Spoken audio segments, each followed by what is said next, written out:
नमस्ते, मैं हूं सुरेश कुमार एकलवे और आप देख रहे हैं हिंदुस्तान न्यूज एंड टिप्स।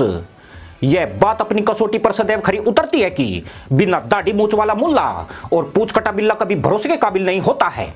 इसका उदाहरण पीएम इमरान खान और जनरल कमर जावेद बाजवाई नहीं है, बल्कि तुर्की राष्ट्रपति रेसेप तैयब एर्दोगन भी इसी नस्ल की पैदावार है। यही कारण है कि भारत में आतंकी भेजने के मंसूबे पाले एर्दोगन अब गिरगिटी अवतार में आ गए हैं। अवतार भी ऐसा कि जिन मुसलमान आतंकियों के दम पर वे भारत में आतंकी प्लानिंग में जुटे हैं, अब उन्हीं की जान बचाने के लिए भारत से मदद की गुहार लगाई है। यानी दुष्ट अपनी दुष्टता पर ही नहीं उतरा है, बल्कि बेशर्मी से जालीदार टोपी को पानी से निकालकर सब कुछ पाक साफ दिखाने की कोशिश भी कर रहा है। दरअसल तुर्की की तरफ से भारत से कोविशील्ड वैक्सीन देने की फरियादें लगाई जा रही है। तुर्की के स्वास्थ्य मंत्री फरहेटिन कोका ने कहा है कि उनके देश को आपात इस्तेमाल के लिए 25 लाख खुराक की तुरंत आवश्यकता है। वे इसके लिए कई बार भारत को अनुरोध पत्र भेज चुके हैं, मगर भारत कहीं ना कहीं गलतफहमी का शिकार है और उन्हें अभी तक कोई जवाब नहीं मिल सका है। कोका ने कहा है कि अगर भारत उनके प्रस्ताव को स्वीकार कर लेता है तो तुर्की कोविशील्ड वैक्सीन की मंजूरी का आदेश तुरंत जारी कर देगा।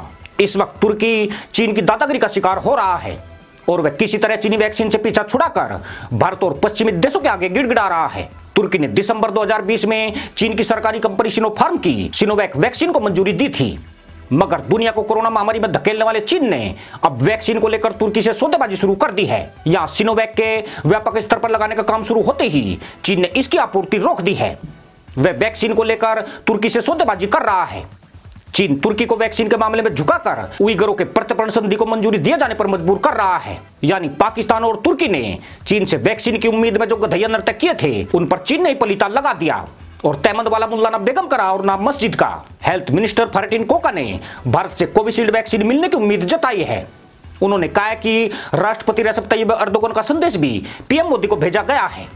हालांकि अगस्त 2020 में बकलोल एर्दोगन ने दावा किया था कि तुर्की ने कोरोना वैक्सीन विकसित कर ली है और नवंबर के अंत तक स्वदेशी वैक्सीन आ जाएगी। मजे की बात यह है कि वैक्सीन बनाने की घोषणा करने वाला तुर्की पहला मुस्लिम देश था, पर उसकी यह घोषणा भी मुल्ला जी की दाढ़ी को हवा के झोंके की तरह सहलाती निकल गई। चीन की दगाबाजी के चलते अब तुर्की ने विकल्प की तलाश कर रहा है।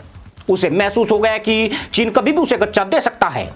उसने चीनी वैक्सीन की 3.5 मिलियन डोज के ऑर्डर भी दिए थे, परंतु चीन से आने वाली खेप आधी अधूरी और काफी देर से मिल रही है, जबकि तुर्की में कोरोना का संक्रमण तेजी से फैल रहा है। अभी तक के आंकड़ों के मुताबिक तुर्की में संक्रमितों की संख्या 26 लाख से ऊपर हो चुकी है। यहाँ 27,000 से ज्यादा जाहिल हुरों की खोज में भाग गए हैं।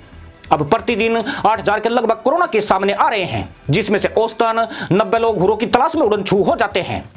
यह हालत तब है जबकि तुर्की ने जून 2020 में लॉकडाउन खत्म करने के बाद अघोषित लॉकडाउन लगाया हुआ है और लोगों को महामारी से बचाव के लिए बेहद सख्त हिदायतें दी जा रही है। चीन से धोखा खाए तुर्की की उम्मीदें अब भारत पर आकर टिक गई है। इससे पहले पाकिस्तान भी भारतीय वैक्सीन को ललचाई नजरों से देख रहा है। पाकिस्तान में इस सूचना के बाद गधैया नृत्य शुरू हो गए हैं कि भारत निर्मित कोविशील्ड वैक्सीन की 28 लाख डोज 6 मार्च तक पाकिस्तान को आ जाएगी। यह अलग बात है कि इस भिखारी देश को यह डोज कोवैक्स ने भीख में दी है। जब से पाकिस्तान ने चीनी वैक्सीन का डेटा जारी किया और इसके नतीजों को लेकर संशय जाहिर किया है, तुर्की भी कोविशील्ड वैक्सीन की ओर आकर्षित हुआ है। उसे अपनी आबादी का टीकाकरण करने के लिए आपातकालीन तौर पर 7 करोड़ डोज की जरूरत है। अगर भारत से वैक्सीन मिलने का रास्ता साफ हो जाता है तो वह एक मुश्त करोड़ों डोज के ऑर्डर जारी कर सकता है। मगर इसमें दिक्कत यह है कि भारत ने घोषणा की है कि वह अपने मित्र देशों को सबसे पहले वैक्सीन उपलब्ध कराएगा। यानी दुश्मन देश तुर्की की उम्मीदों पर कहीं ना कहीं पानी फिरता हुआ दिख रहा है। तुर्की ने फाइजर कंपनी से भी टीके हासिल करने की कोशिश की है, मगर वहां से भी इतनी बड़ी तादाद में आपूर्ति संभव नहीं है। वजह यही है कि ज्यादातर देशों ने वैक्सीन परीक्षणों के दौरान ही टीकों के ऑर्डर दे दिए थे। अब इन देशों के लिए टीके बनाने में कंपनियों को महीने लग जाएंगे। ऐसे में वैक्सीन निर्माता कंपनियां नए ऑर्डर नहीं ले रही है। यानी तुर्की एक तरह से चीन के चंगुल में बुरी तरह से फंस चुका है और अब वह उसकी शर्तों पर नाचने को मजबूर दिखाई देता है। आपको बता दें कि चीन जिस उइगर प्रत्यर्पण संधि पर तुर्की पर दबाव बना रहा है, उसकी मंजूरी चीन 3 साल पहले ही दे चुका है। चीन का दावा है कि देश में आतंक फैलाकर उइगर तुर्की में जाकर छिप गए हैं, जिन्हें गिरफ्तार करके वे अपने देश के कानून के हिसाब से सजा देना चाहता है। मगर तुर्की इन उइगरों के प्रत्यर्पण के खिलाफ है। उसे लगता है कि ऐसा करने से वह मुस्लिम देशों के निशाने पर आ जाएगा, साथ ही एर्दोगन की खलीफागिरी की पतलून भी फट जाएगी। इसलिए तुर्की ने इस मसले पर खामोशी की चादर ओढ़ ली है। तुर्की की यह खामोशी तब और भी बड़ी बात है जबकि खुद उइगर मुसलमान तुर्की का हिस्सा रहे हैं। ये लोग 14वीं शताब्दी में हुनान प्रांत के एक विद्रोह को दबाने के लिए बुलाए गए थे, जिसके बाद काफी तुर्की सैनिक वहां पर जाकर बस गए। ये लोग उइगर भाषा बोलते हैं, जो तुर्की भाषा परिवार की एक बोली है। यानी तुर्की चाहकर भी चीन के साथ उइगर प्रतिबंध संधि नहीं कर सकता है। ऐसे में यह संभावना बढ़ जाती है कि चीन अपनी वैक्सीन की आड़ में तुर्की को परेशानी में डालता रहेगा। जहां तक भारत द्वारा तुर्की को वैक्सीन सप्लाई देने की बात है तो यहां से भी इसकी ज्यादा गुंजाइश नहीं दिखती है। एर्दोगन की कश्मीर पर बयानबाजी से दोनों देशों के रिश्तों में खटास आई है। साथ ही आर्मेनिया अजरबैजान के मुद्दे पर भी भारत एर्दोगन की मुल्ला नीति की खिलाफत में रहा है। इससे पहले भी दोनों देशों के रिश्ते कभी मधुर नहीं रहे हैं। तुर्की पाकिस्तान के ज्यादा नजदीक रहा है।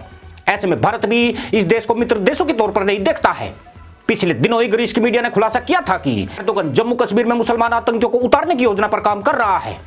पर बावजूद इसके यह बेशरम मुस्लिम देश भारत से वैक्सीन की गुहार लगाकर जाहिलों को बचाने की आशा पाल रहा है। मजे की बात यह है कि तुर्की करोड़ों डोज खरीदने की बात करके भारत के सामने लालच का मुल्ला फंदा फेंक रहा है। पर लगता यूं है कि पाकिस्तान और तुर्की को सीधे तौर पर भारत वैक्सीन हासिल नहीं हो पाएगी।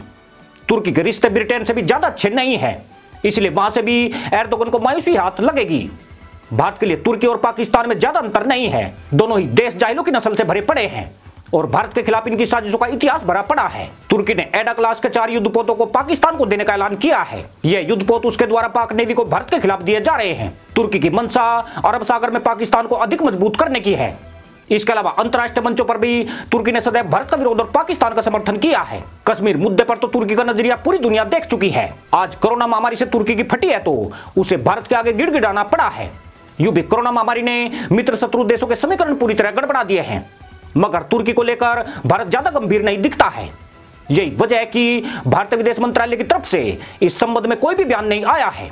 सिर्फ इतना ही नहीं, तुर्की के पत्र व्यवहार और मौखिक अनुरोध पर भी भारत ने कोई प्रतिक्रिया नहीं दी है। इससे साबित होता है कि भारत में तुर्की को लेकर जो गुस्सा है वह आज एर्दोगन के लिए दुविधा बन गया है।